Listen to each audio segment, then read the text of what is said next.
तेरे नाम वाला तेरे चरणों में तेरे चरणों में सारी दुनिया का ज्ञानी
ओम गणपति स्वाहा ओम दुर्गाय स्वाहा ओम वायुवे स्वाहा नाथाय स्वाहा ज्ञान स्वाहा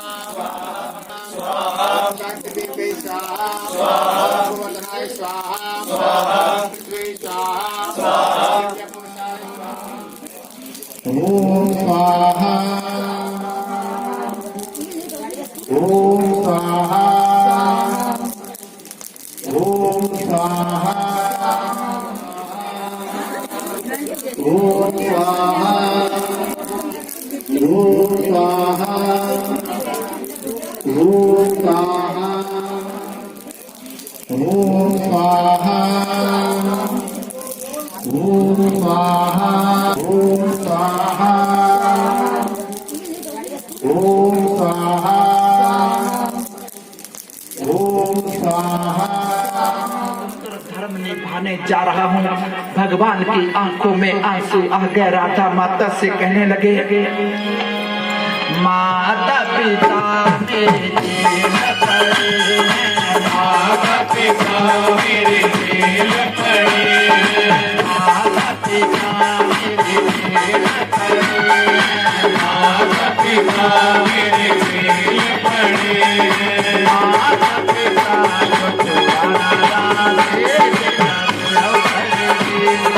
माता पिता जो छुड़ाना राधे चलो कर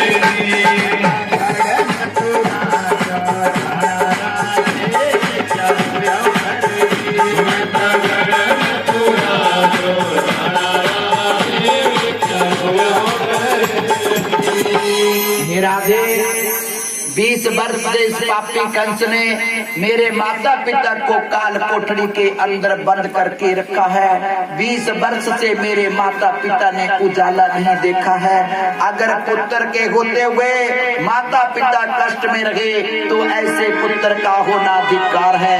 ऐसी संतान को क्या करना जो माता पिता के कष्ट को दूर ना करे। बोलिए शंकर भगवान की। हे राधे, आज मुझे अपने माता पिता को भी छुड़ाना है। ऐसा कह करके भगवान श्री कृष्ण रथ के ऊपर सवार होकर रथ चलने लगा।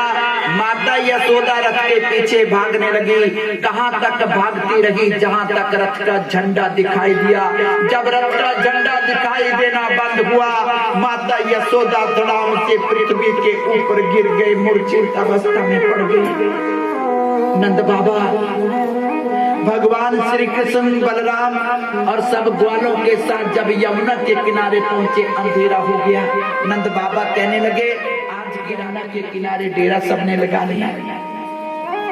भोजन का समय हुआ, सारे ग्वालों ने भोजन की गठरियां निकाली, भोजन करने लगे। नंद बाबा भगवान श्री कृष्ण को ढूंढने लगे। भगवान श्री कृष्ण यमुना के किनारे एक पत्थर के ऊपर बैठे हैं, अपने गोकुल वासियों की याद में आंसू बहा रहे हैं। नंद बाबा कहने लगे, कन्हैया भोजन कर लो। भगवान श्री कृष्ण कहने लगे, बाबा मैं कैसे भोजन कर लूं, क्योंकि जो मुझसे प्रेम करते हैं आज किसी ने भोजन नहीं किया है।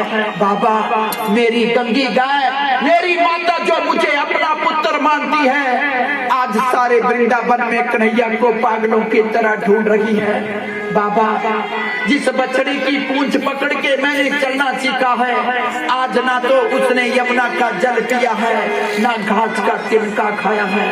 बाबा, मेरे गोकुल की सखियां मुझसे बड़ा प्रेम करती हैं, अंजल का त्याग करके बैठी हैं। बाबा, सबको छोड़ो, मेरी माता यशोदा जिसके आंचल के साए में मैंने 11 वर्ष बिताए हैं, आज मेरी माता यशोदा मूर्छित अवस्था में पड़ी है। नंद बाबा ने भगवान श्री कृष्ण को उठाया, अपनी गोदी में ले लिया। सुबह हो गई। भगवान श्री कृष्ण और बलराम ने सब ग्वालों के साथ यमुना स्नान किया। भगवान श्री कृष्ण नंद बाबा से कहने लगे, बाबा थोड़ा मथुरा में घूम लेते हैं, देखते हैं कंस की मथुरा कैसी है। नंद बाबा कहने लगे, कन्हैया ये गोकुल नहीं है, मथुरा है।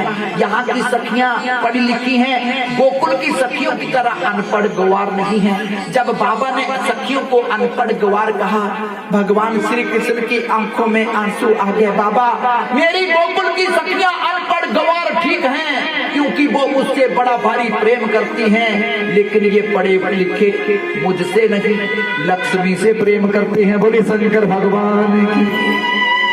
मेरी सखियां अनपढ़ ठीक हैं, तभी तो मैं कहता हूँ अच्छा था वो समय जब लोग अनपढ़ थे, एक दूसरे से प्रेम करते थे, एक दूसरे के लिए जान देते थे। लेकिन आज वही पढ़ने लिखने के बाद एक दूसरे की जान लेने के लिए तैयार हो गए हैं। इससे तो वो अनपढ़ समय अच्छा था। बोलिए शंकर भगवान की। क्या करना इस पढ़ाई को चाड़ू मारो। अगर राजा परीक्षित बच जाए तो तुझे क्या मिलेगा? वैद्य कहने लगा, राजा परीक्षित मरे जिए, मुझे कोई लेना देना नहीं है, मुझे धन कोई भी दे दो। बोले शंकर भगवान। तक्षक ने देख लिया ये लालची है, और लालची कहीं भी मर जाता है। तक्षक ने क्या किया, अपनी माया से धन का ढेर लगा दिया, हीरे मोती सोना चांदी। वैद्या, धन की गठड़ी बांध और घर को जा, मुझे भी अपना काम करने दे। वैद्य बनने गाठ पीछे खा देखे नहीं। बोले शंकर भगवान। घर चला गया। और तक्षक ने क्या किया, एक मालिन रोज राजा परीक्षित को फूलों का हार पहनाती है, छोटे से कीड़े का रूप बना करके फूल के अंदर बैठ गया। जैसे कि मालिन ने राजा परीक्षित के गले में फूलों का हार पहनाया, तक्षक ने अपना रूप लेकर के राजा परीक्षित को डस लिया। बोलिए बांके बिहारी लाल की। राजा परीक्षित की मृत्यु हो गई। भक्तों, सांप के डसने से जिसकी मृत्यु होती है, एक्सीडेंट जिसका होता है, वेद शास्त्रों में इसको अल्प मृत्यु कहा। कथा सुनी है, और जो इस अमर कथा को सुन लेता है उसको स्वर्ग की प्राप्ति हो जाती है। बोले शंकर भगवान की। और स्वर्ग की प्राप्ति होंगी जे कथा सुन रही हो ढंगा ने जाते रहे सूट ही देखी रहे हो तो मेरी कोई गारंटी नहीं। बोले शंकर भगवान की। तब नहीं गारंटी है ना, गारंटी तब है अगर कथा ढंग से सुनी होगी, अमृत ठीक पिया होगा। बोलिए शंकर भगवान। इन्हीं शब्दों से विराम होता है। मैं भगवान से प्रार्थना करूंगा सब भक्तों के घर में अन्न धन की वृद्धि हो, सुख शांति हो, इस नगरी में कभी कोई बीमारी ना आए और सबके घर में ऐसे मंगल कार्य आए। और भक्तों, इस परिवार को आशीर्वाद देना है, सबने दुआ करनी है। ये परिवार फूले फले, अन्न धन की वृद्धि हो और इस प्रांगण में बैठ करके हम कथा अमृत का आनंद लेते रहे। बोलिए शंकर भगवान।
हमारी कथा जो 7 दिन की भागवत कथा थी तलवाड़ा में, वो आज समाप्त हो चुकी है।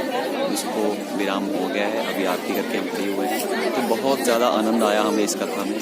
आप देखिए, अभी भक्त जो है लाइन बना के माथा टेकने के लिए आ रहे हैं बहुत अच्छे तरीके से। और ये हमारे कार्तिक जी जो हमारे साथ थे 7 दिन। श्री राधे जी, श्री राधे। और मैं माहौल थोड़ा दिखा देता हूँ आपको। ये देखिए किस तरह से पीछे भक्तजन चले हुए हैं। बहुत ही अच्छी पब्लिक यहाँ पे हमें मिली, बहुत साथ दिया लोगों ने, बहुत प्यार। पब्लिक देखिए बैठी हुई है, अभी अभी जानते हैं लोग कि बहुत ज़्यादा हैं, तो आराम आराम से कुछ बैठ के अपनी बारी का इंतज़ार करते हुए। बहुत ही अच्छी संगत यहाँ पे।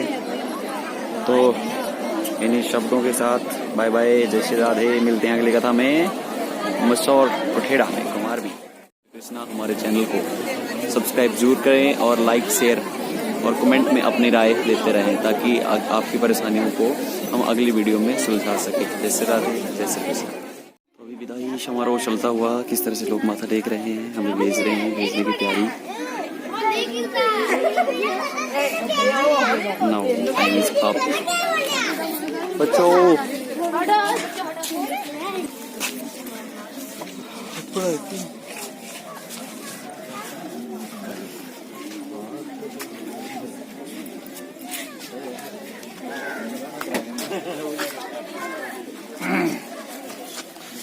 और यहाँ पे हमारे 7 दिन की कथा समाप्त हुई, अभी विदाई हो रही है।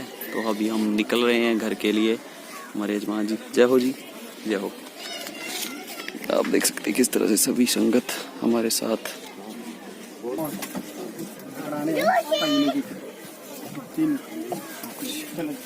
तो पुराण भगवान आ चुके हैं।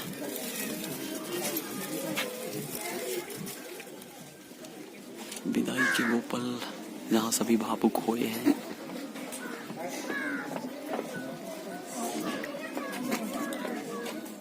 मिलते हैं अगली कथा में। जय श्री राधे, जय श्री कृष्णा।